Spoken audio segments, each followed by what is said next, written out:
Aujourd'hui, nous allons réfléchir sur la deuxième partie des fêtes liées à l'Exode. Et le sous-titre de cette catéchèse est Les pains sans levain. Et on commence notre catéchèse avec la lecture du livre de l'Exode, chapitre 12, versets 15 à 18. Pendant 7 jours, vous mangerez des pains sans levain. Dès le premier jour, vous ferez disparaître le levain de vos maisons. Et celui qui mangera du pain levé entre le premier et le 7e jour, celui-là sera retranché du peuple d'Israël. Le premier jour, vous tiendrez une assemblée sainte. Vous ferez de même le 7e jour. Ces jours-là, on ne fera aucun travail, sauf pour préparer le repas de chacun. On ne fera rien d'autre. Vous observerez la fête préparée, la fête des pains sans levain, car en ce jour même, j'ai fait sortir vos armées du pays d'Égypte. D'âge en âge, vous observerez ce jour. C'est un décret perpétuel. Le premier mois, du 14e jour au soir, jusqu'au 21e jour au soir, vous mangerez du pain sans levain. Alors, pour comprendre d'une façon plus claire cette fête des pains sans levain, dans le cadre des commémorations liées à la sortie de l'Égypte, c'est très important de comprendre un peu comme le peuple juif organisait leurs fêtes et aussi d'où elles venaient. Quelle est à l'origine les fêtes que par la grâce de l'Esprit Saint, elles ont évolué jusqu'au point de cette fête-là sont transformées en mémorial des événements clés de l'histoire d'Israël. Alors, en ces moments clés, Dieu se révèle comme le Dieu qui sauve son peuple avec son bras très fort. Alors, au commencement, les patriarches et leurs descendants en Égypte, ils étaient bergers, c'est-à-dire qu'ils erraient d'un endroit à l'autre à recherche de pâturage favorable pour leurs troupeaux. Et le temps que le peuple juif a passé au désert pendant 40 ans, on voit que cette caractéristique nomade s'est accentuée parce que au désert, ils marchaient. Seulement, ils restaient à la même place quand la nuée vraiment a posé sur la tente de la réunion. Alors, on voit quand le peuple rentre dans la terre promise, c'est là que le peuple commence à se consacrer à l'activité agricole. Alors, comme chaque tribu a pris une parcelle de la terre promise, alors chaque tribu cherche à développer son territoire le mieux possible. Alors, chaque tribu se établisse au même endroit.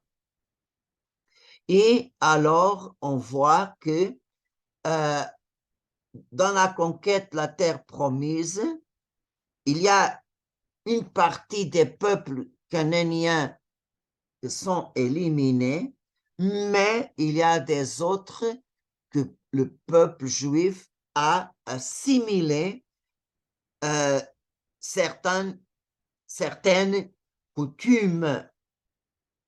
Et par exemple, seulement pour faire deux exemples, le peuple cananéen, il divisait l'année civile en 12 mois. Ils utilisaient le calendrier solaire.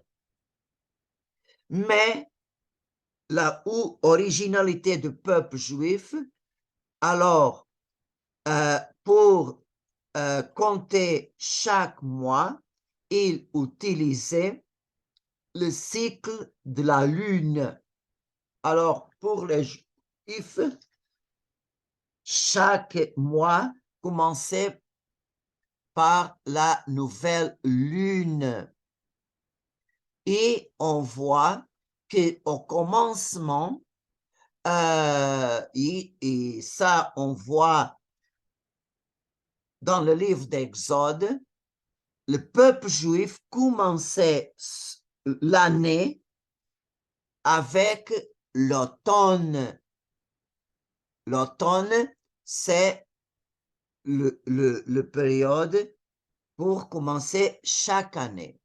Mais comme Dieu fait coïncider la sortie de l'Égypte au 14 du mois de Nisan, c'est au printemps, et aussi Dieu a utilisé la scène familiale de l'immolation de l'agneau, et aussi Dieu utilise les pains sans levain pour marquer, pour célébrer le passage de Dieu qui sauve.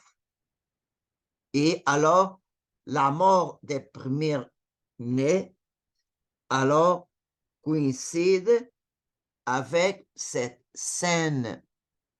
Et le sang de l'agneau qui est immolé est le grand signe que ici est une famille juive. Et l'ange exterminateur n'a pas entré.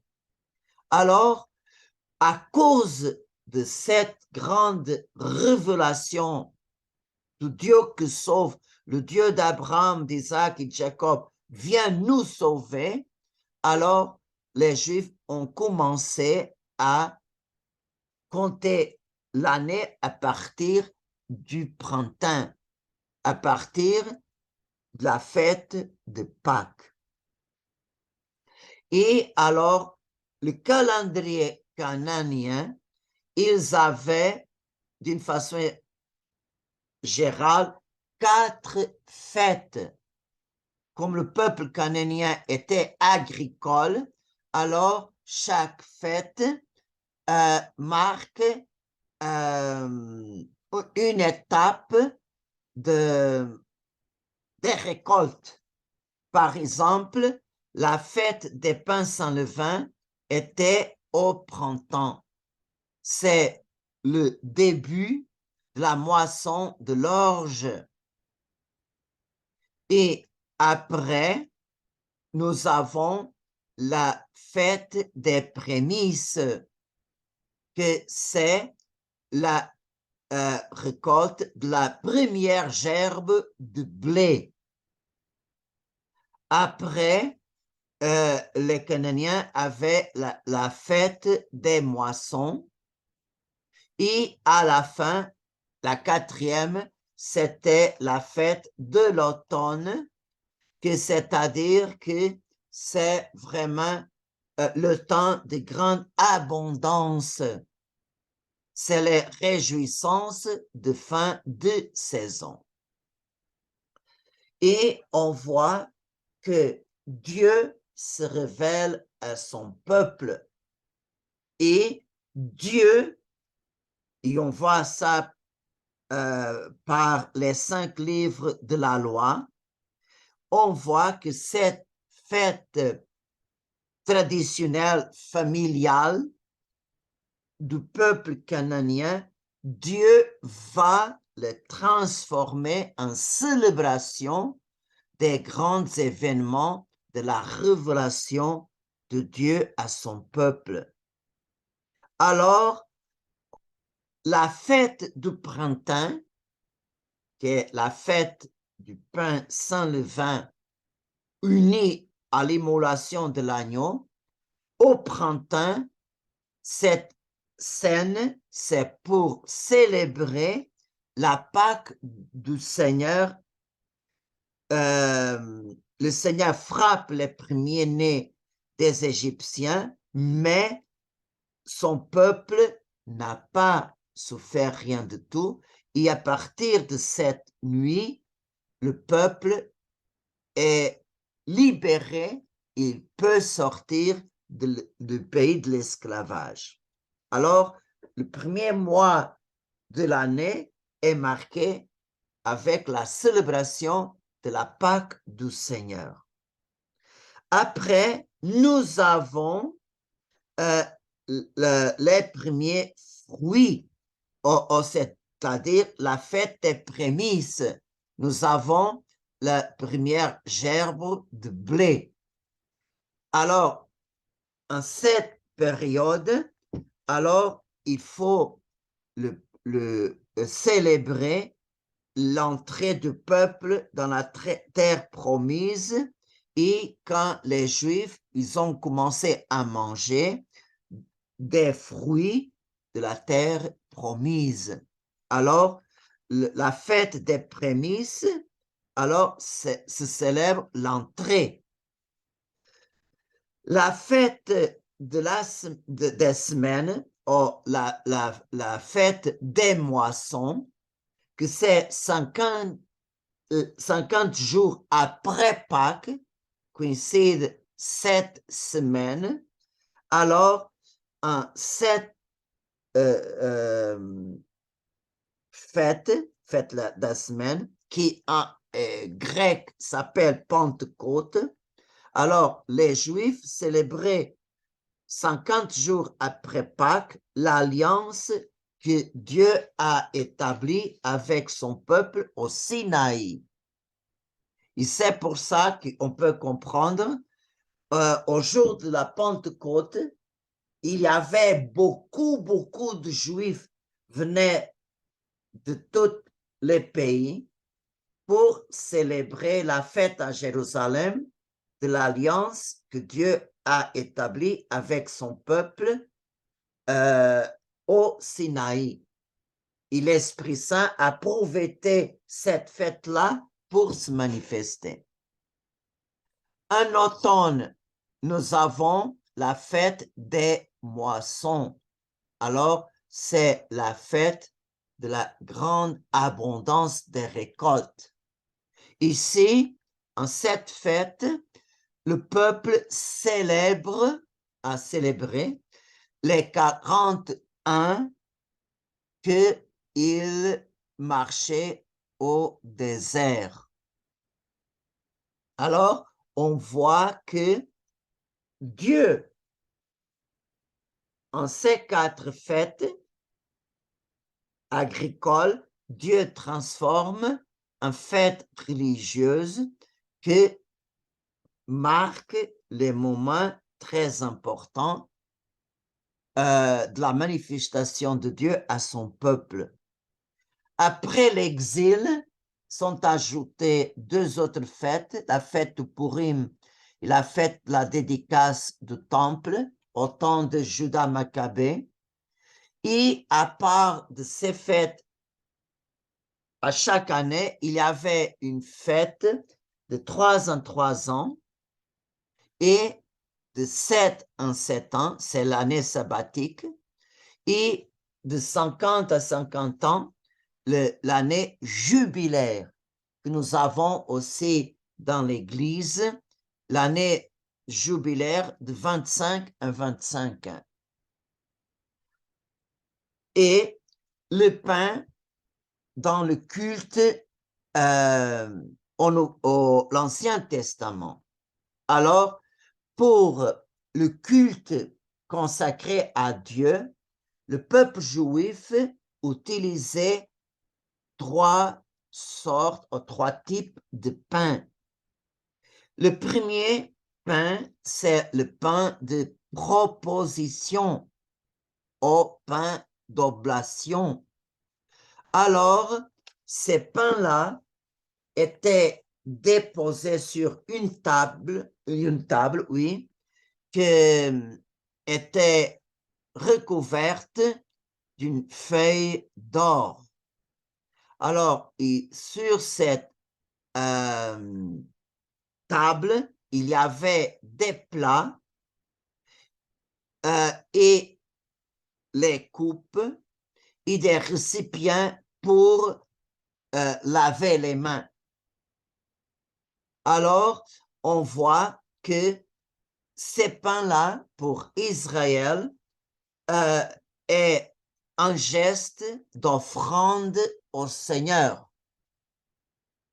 Mais cette offrande au Seigneur est complètement différente du paganisme.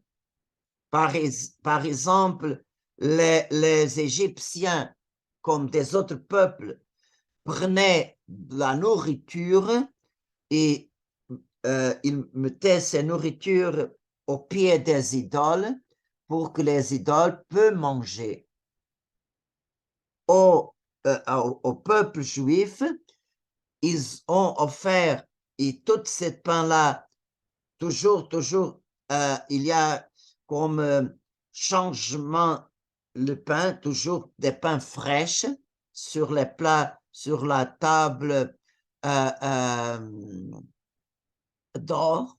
Alors, cet geste d'offrir pain à Dieu, pain consacré à Dieu, alors est un geste de communion, mais qui avait le droit de manger ces pains-là offerts à Dieu, c'était les prêtres. Alors, il faut se souvenir de ces points-là que nous avons vus dans les bénédictions de Jacob, que la tribu de Lévi n'avait pas une portion de terre dans la terre promise. Mais comme il était une tribu consacrée au service de Dieu, c'est les autres tribus qui nourrissaient les prêtres et les lévites.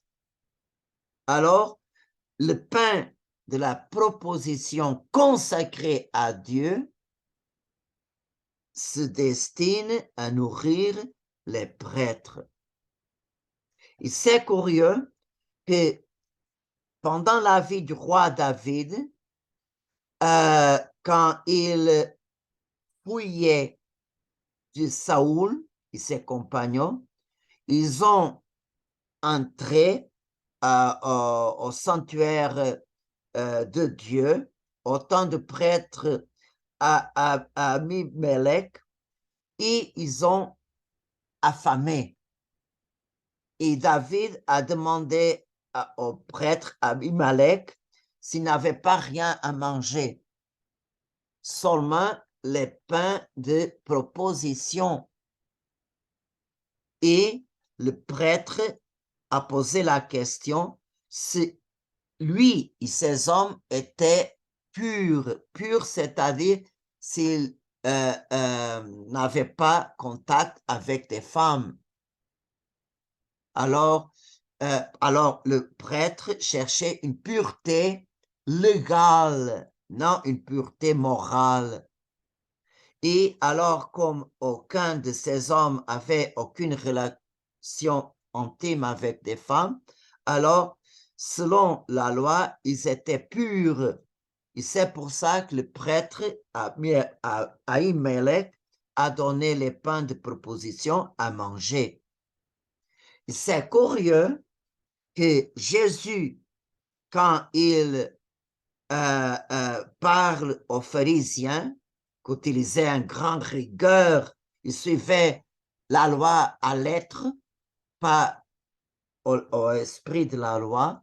C'est curieux que Jésus cite ce passage du roi David et ses compagnons qui mangeaient les pains de proposition qui étaient seulement les prêtres avaient le droit de manger. L'autre pain, le pain des prémices, c'est-à-dire le pain qui était utilisé au Pentecôte, la fête des semaines.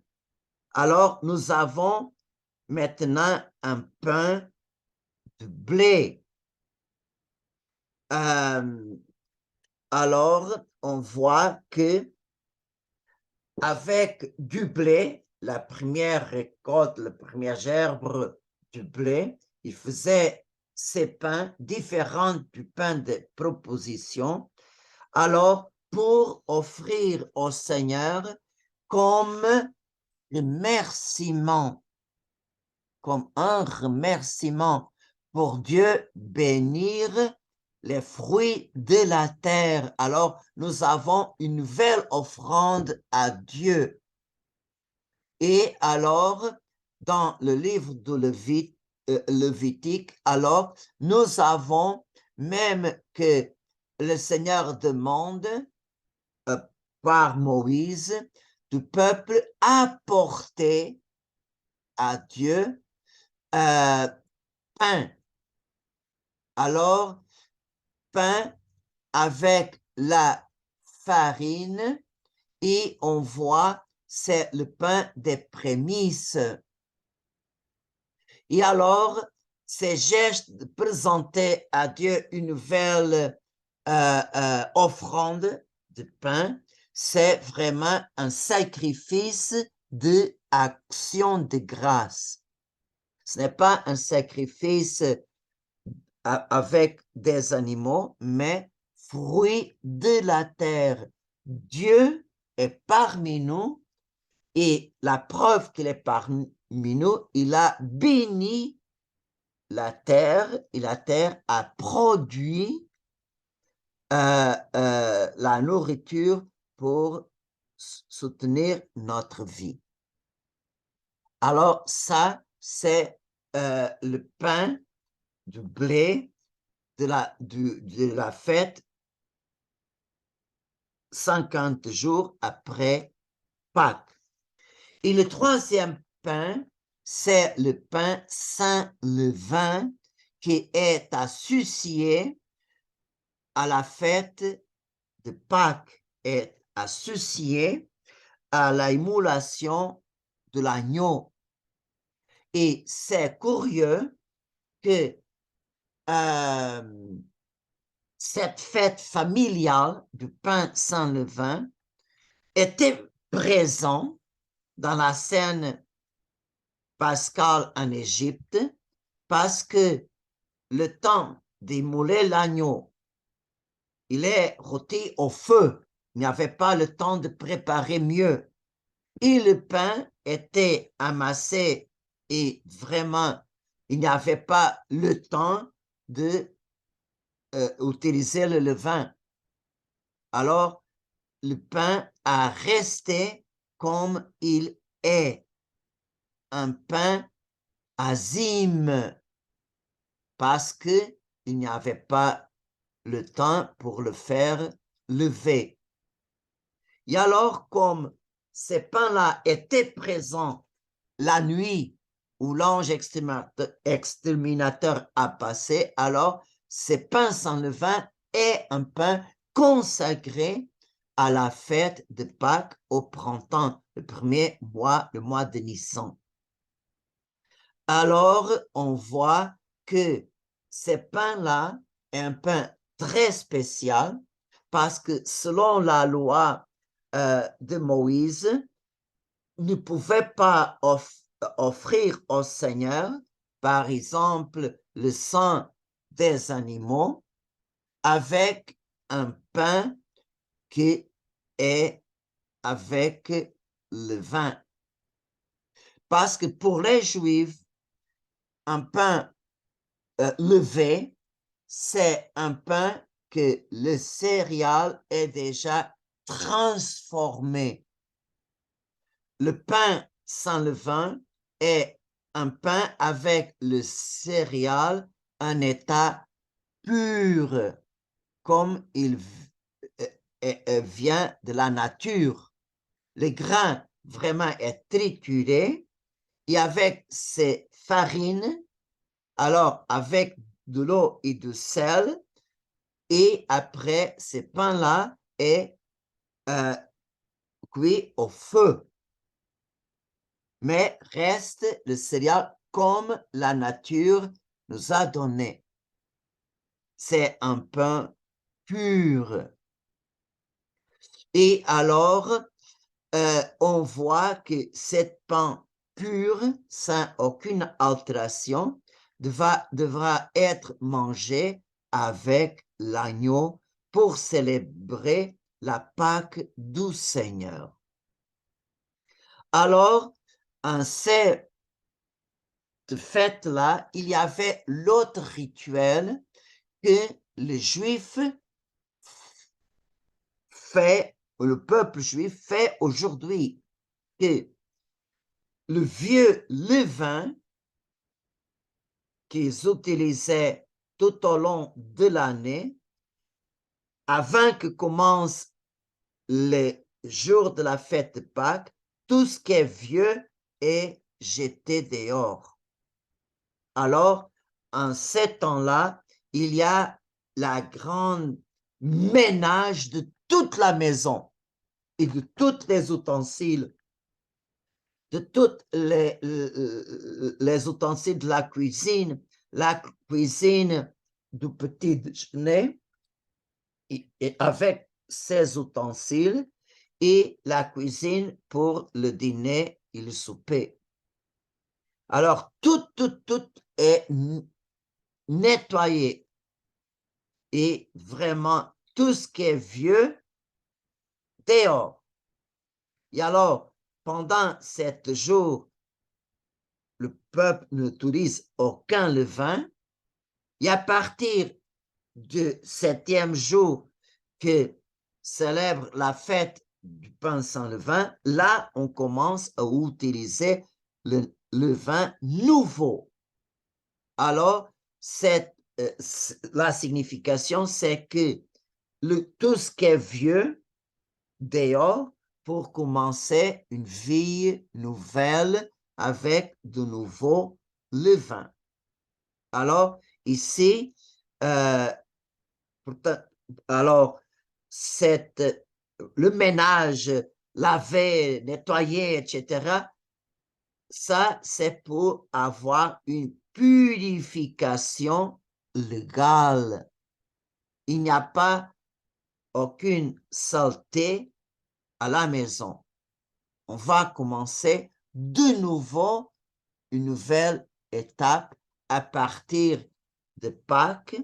Et pendant 7 jours, la semaine de Pâques, pendant 7 jours, le pain sans levain. Et à partir du 8e jour, on commence à utiliser le nouveau levain comme une indice.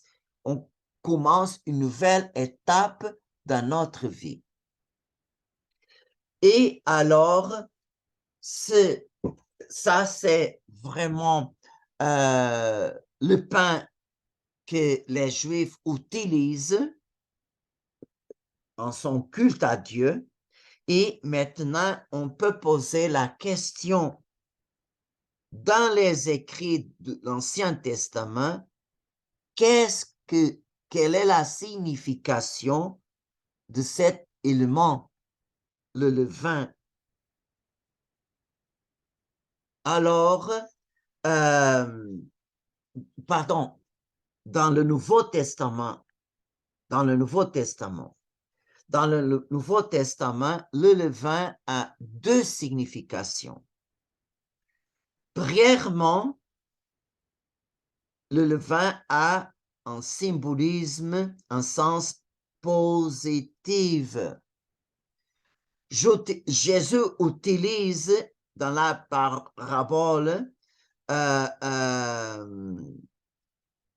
du levain pour montrer que le royaume des cieux va grandir, mais lentement, discrètement.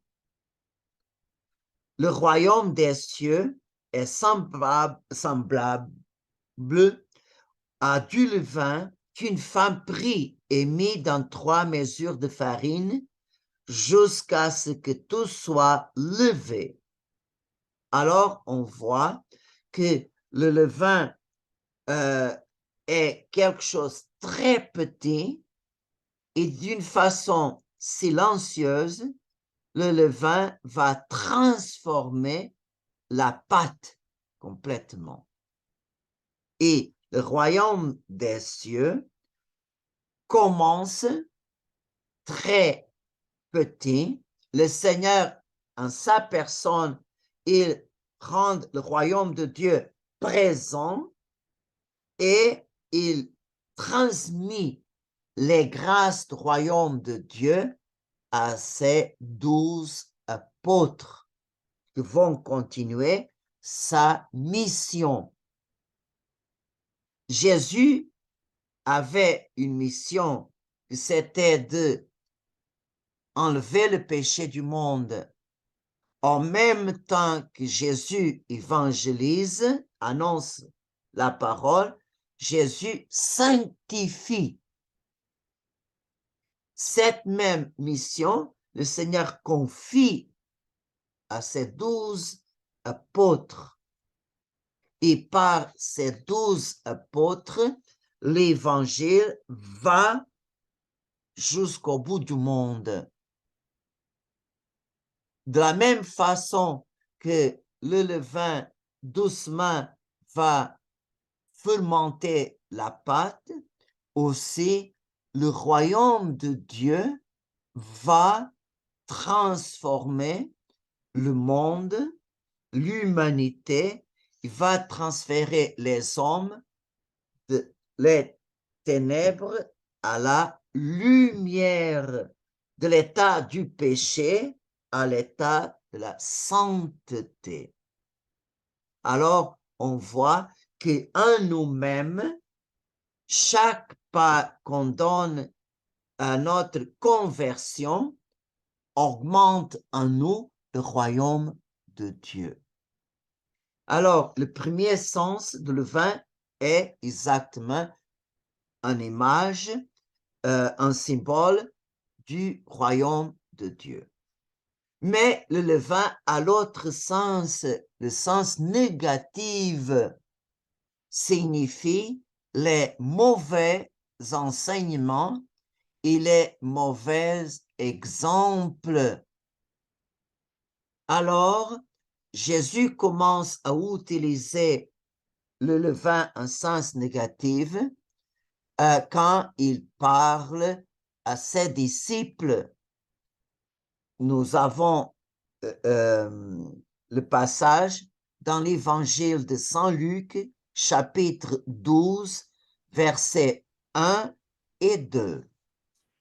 Comme la foule s'était rassemblée par milliers, au point qu'on s'écrasait, Jésus s'adressant d'abord à ses disciples, se mit à dire, « Méfiez-vous du levain des pharisiens, c'est-à-dire de leur hypocrisie.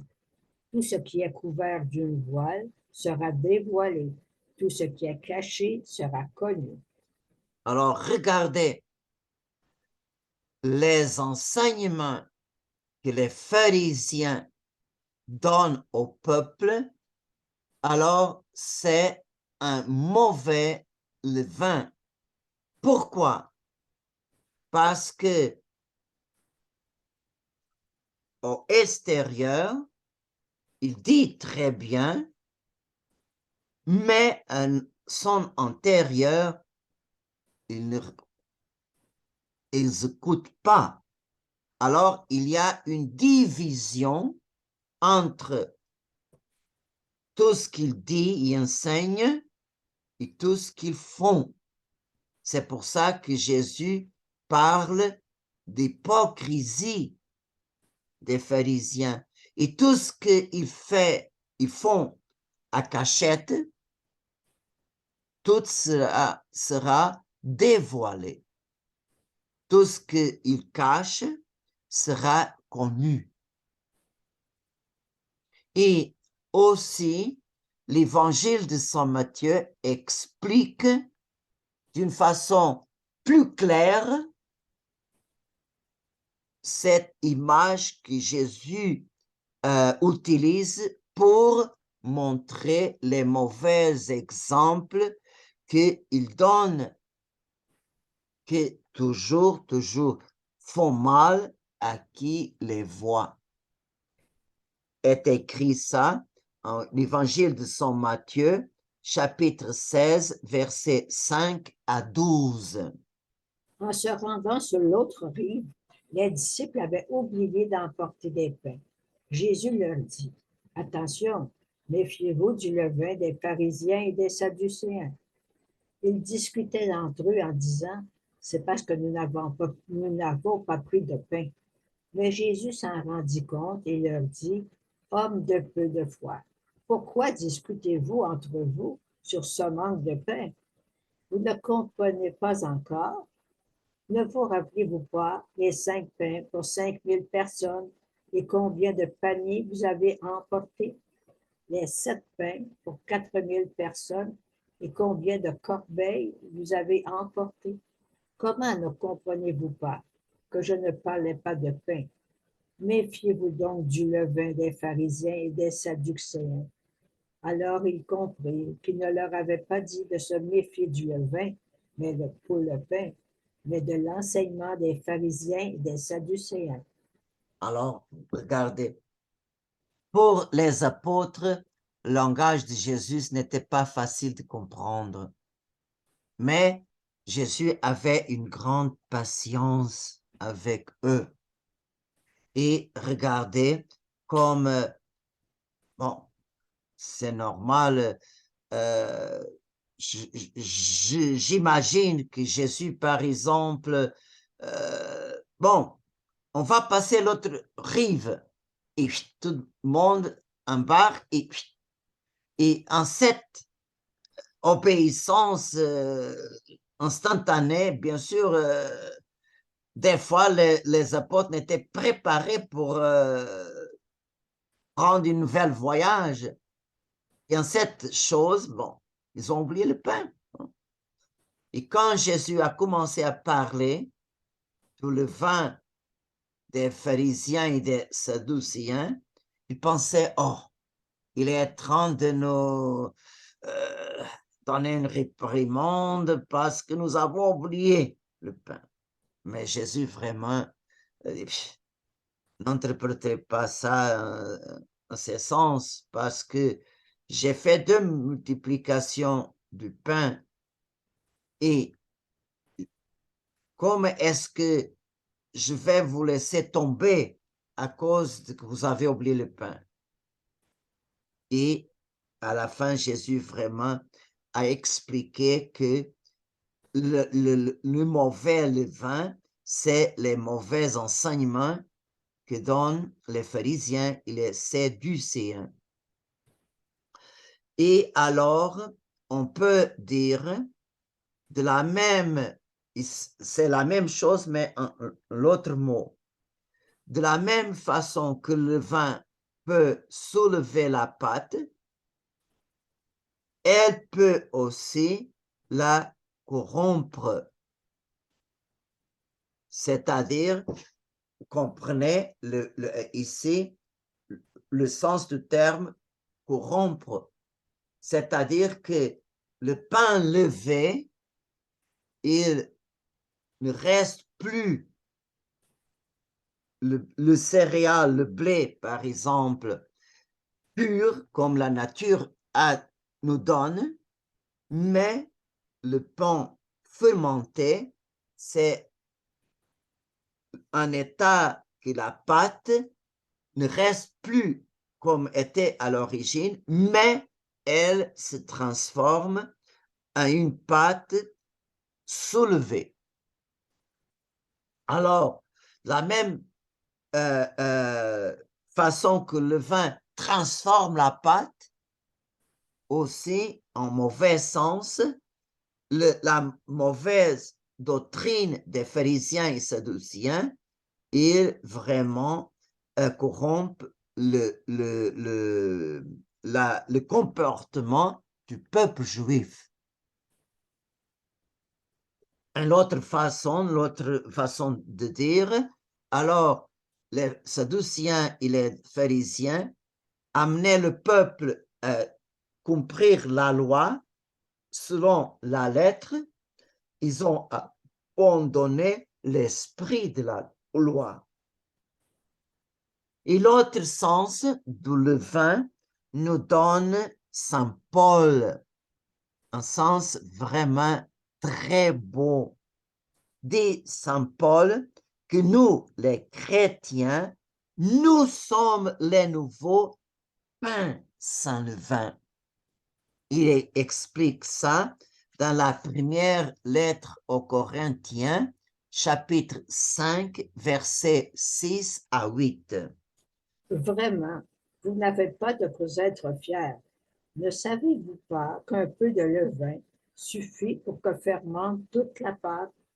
Purifiez-vous donc des vieux ferments, et vous serez une pâte nouvelle, vous qui êtes le pain de la Pâque, celui qui n'a pas fermenté.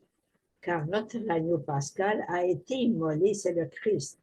Ainsi célébrons la fête, non pas avec du vieux ferment, non pas avec ceux de la perversité et du vice, mais avec du pain non fermenté, celui de la droiture et de la vérité. Alors, regardez, dans la nouvelle alliance, nous n'avons pas un agneau, mais nous avons le Christ qui a été immolé sur la croix. Il est mort sur la croix exactement à la même heure que les agneaux pascals juifs, ils ont commencé à être immolés au temple.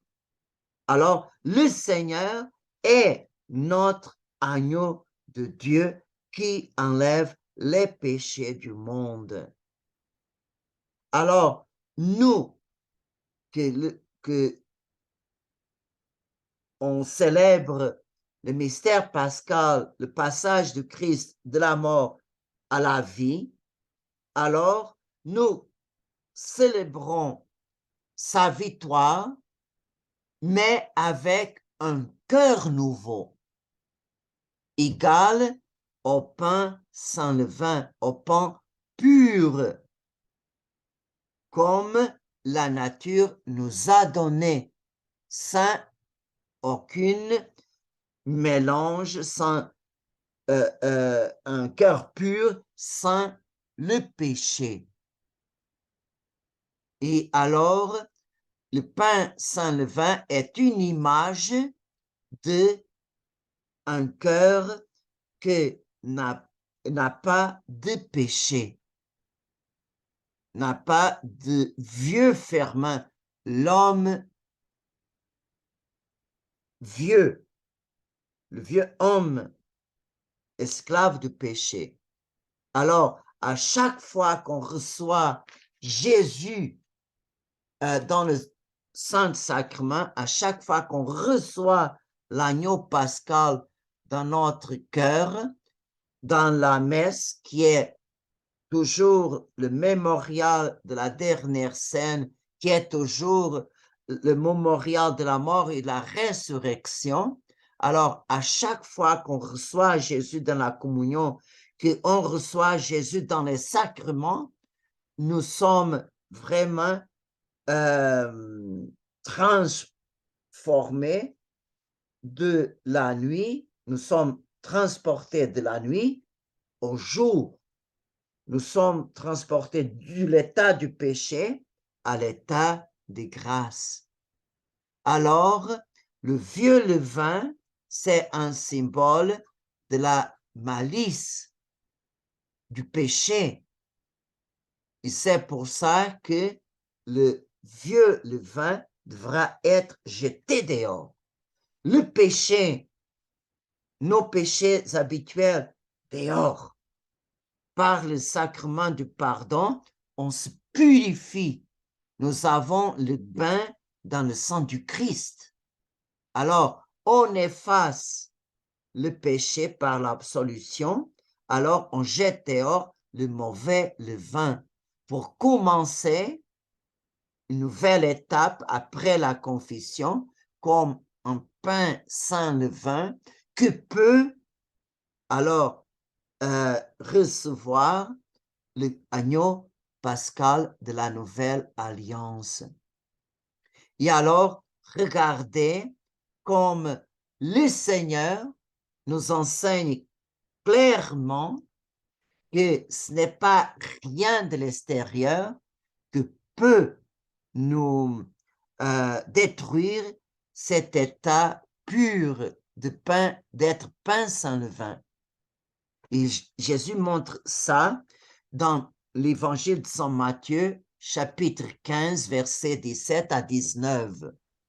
Ne comprenez-vous pas que tout ce qui entre dans la bouche passe par le ventre pour être éliminé, mais ce qui sort de la bouche provient du cœur, et c'est cela qui rend l'homme impur. Car c'est du cœur que proviennent les pensées mauvaises, meurtre, adultère, inconduite, vol, faux témoignage, diffamation. Alors, regardez. Alors, le Seigneur montre à ses disciples que ce n'est pas la pureté légale, une pureté rituelle qui compte aux yeux de Dieu. Mais qu'est-ce qui compte aux yeux de Dieu? C'est les œuvres qui sortent du cœur. C'est là qu'on doit faire attention. Les mauvais levains est toujours alerte. Il veut contaminer le pain sans levain que chaque chrétien est par le baptême et après de chaque confession. Alors, ce n'est pas selon la loi de Moïse, il y avait des aliments purs et impurs. Alors, ce n'est pas une question de nourriture, le royaume des cieux, dit Saint Paul. Alors, laissez toute cette prescription, non, toutes ces, comme je peux dire, points de la loi de Moïse. Non, ce n'est pas, la sainteté ne dépend pas des rites extérieurs. Par exemple, je vais utiliser des choses qu'on utilise dans nos églises. Ce n'est pas apporter un chapelet dans notre voiture, ce n'est pas allumer beaucoup de chandelles, ce n'est pas apporter beaucoup de médailles, que là réside notre état de sainteté. Tous ces gestes-là gagnent un vrai sens, c'est un reflet d'un état intérieur. Par exemple, si je mets un chapelet dans ma voiture, au miroir, mais il faut que je prie le chapelet. Avoir un chapelet sans le prier, comme un bijou de décoration. Chaque fois que j'allume une chandelle, très bien, c'est un compromis que je fais d'allumer mon cœur, la flamme de la foi. Garder allumée la grâce de Dieu dans mon cœur. Alors, toutes les pratiques extérieures devront être un reflet de mon état d'âme. Et en même temps, c'est un appel qui nous conduit à une conversion plus radicale. Alors, regardez, le Seigneur est notre pain de la vie, est notre nourriture. Pourquoi? Parce que Jésus veut nous transformer aussi en pain, en Eucharistie que le Seigneur nous donne aux autres qui sont sur notre chemin. Alors, le pain de la vie qui est le Christ nous transforme en pain azime pour nourrir ceux et celles qui sont autour de nous, qui sont sur notre chemin.